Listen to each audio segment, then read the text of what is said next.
প্রতিটা যুবককে যেন আল্লাহ ডাক দিয়ে বলে, যুবক গতকালকেও এক ওয়াক্ত নামাজ পড়লা না, আজও পড়তে না, আমি মালিকের একটা সেজদা দিতা না? আল্লাহ যেন ডাক দিয়ে বলে ফজরের ওয়াক্তে, আমার বান্দা আজও কি সেজদা দিবে না আমারে? আজও এভাবেই যাবে? আজকের সারাদিনও নারী দেখতে দেখতে, উলঙ্গ ছবি দেখতে দেখতে কাটাবে, সেজদা দিবা না? আমি কি তোমাকে বানাই নাই? আমি কি তোমাকে চোখ দেই নাই? আমি কি তোমাকে কান দেই নাই? আমি কি তোমাকে জবান দেই নাই? আমি কি তোমাকে দুইটা ঠোঁট দেই নাই? ইয়া আইয়ুহাল ইনসানু মা গাররাকা বিরাব্বিকাল কারীম।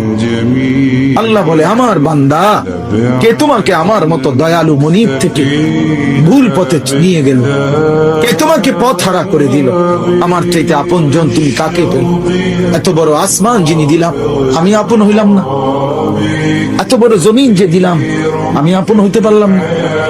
প্রতিদিন তোমার চোখে ঘুম পাড়ায় দেই, আমি সেই মালিক, আমি আপনজন হলাম না? প্রতিদিন আবার ভোরবেলা উঠতে গেলে আমি তো ঘুম থেকে জাগিয়ে দেই, সেই আমি মালিক আপন হলাম? বলেন না বাপ, বলেন। আমার বাপ বলেন, একজন যুবক, ভাইয়া তুমি ভাবো, তুমি ডানে বামে তাকাইও না, দয়া করে অনুরোধ, আরেকজনের দিকে তাকে, তুমি ভাবো, তুমি ভাবো, একা ভাবো, একা, একজন ভাবো, একজন। তুমি ভাবো দোস্ত, ডানে বামে তুমি দেখো না, তুমি ভাবো মালিক তোমার কাছে কি একটা সেজদা পায় না? আজ কতদিন হয় ছেলেরা, এইখানে তো অনেক ছেলে, আমি তো চেহারা দেখলেই বোঝা যায়, কতদিন হয় ফজরের নামাজ পড়ো না ভাইয়া? বলো তো, বলো না বাপ। মালিকের চেনো না আজ কতদিন? আফা আমিনা আহলুল কুরা আন ইয়াতিয়াহুম বাসুনা বায়াতাও ওয়া হুম নাঈমুন।